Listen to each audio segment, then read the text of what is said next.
On today's video, we're going back to old fragrances, and today we have Gucci Eau De Parfum 2.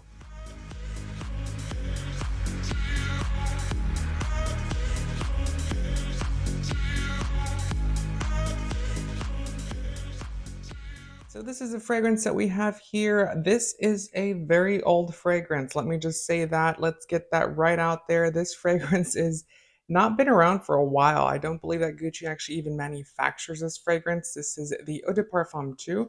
This is what the bottle looks like. It is extremely heavy. This is an entire glass piece on its own. So very premium itself. The bottle itself is fairly simple. It is a glass bottle. Just so you know, my liquid is fairly old, so it has changed. This was originally a pink type of liquid here that you used to get. It has changed, like I said, with time, and it is a little bit more yellow, if anything. The smell itself has not changed, which is a little bit weird, but the actual fragrance color has. So let's get right into it to talk about this fragrance and to see if it's worth you going out to scout it and look for it, or if it's not worth it at all. So this fragrance was launched in 2003. So like I said, it is pretty old at this point. It is 20 years old now. It is a very nice fragrance. It is going to be a feminine fragrance. Obviously, it was catered and manufactured for a woman audience. So the top notes on this fragrance are going to be black currant, bitter orange, and mandarin orange. Middle notes, we're going to get blackberry, violet, and jasmine. And as a base, we're going to get sandalwood, heliotrope, musk, and cedarwood. So this fragrance, if you actually look at the notes, it's going to have that little soft edge. It's a little bit synthetic. Yeah, I will say that right off the top.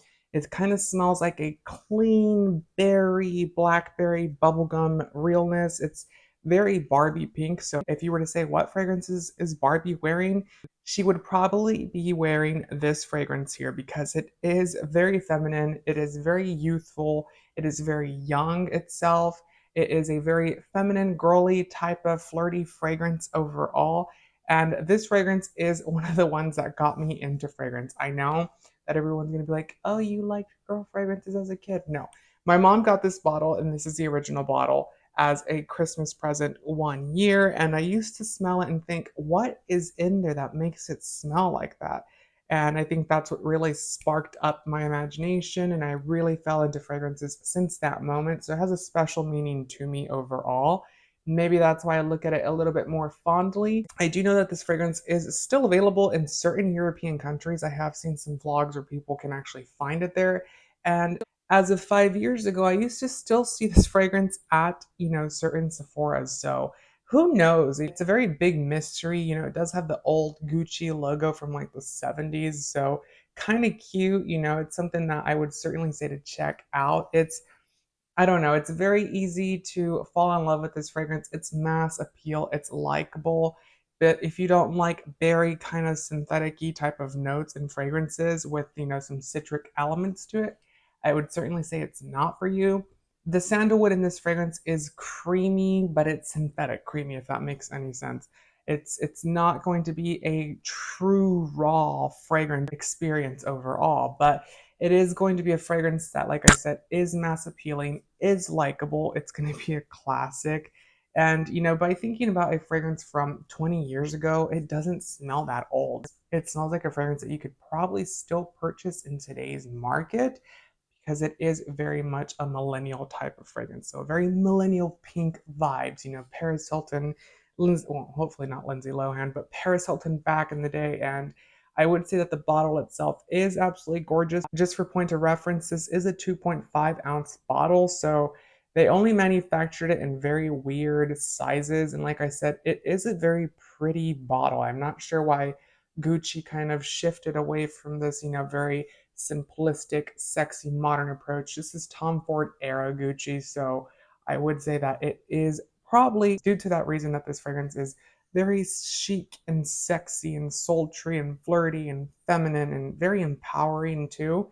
But with that being said, it can also come off as a Victoria's Secret or Bath and Body Works fragrance at this point because obviously it has been recreated at this point with it being as old as it is. And this fragrance on top of it all, if you actually go onto websites such as eBay or Mercari or wherever you're buying this secondhand, They do have a pretty hefty price now of over $200 for a 2.5 ounce, and they actually also have some that are even more expensive for a 1.7 ounce bottle. I'm not sure why. Like I said, this fragrance is available in certain European countries. If I find that out, I will put it down in the description. But as of now, it has been discontinued in the States, unfortunately, and it is a sought after fragrance. And let's just look at the bottle. I mean, it's absolutely gorgeous, with the exception that it is a yellow looking color now. It kind of looks kind of icky in there.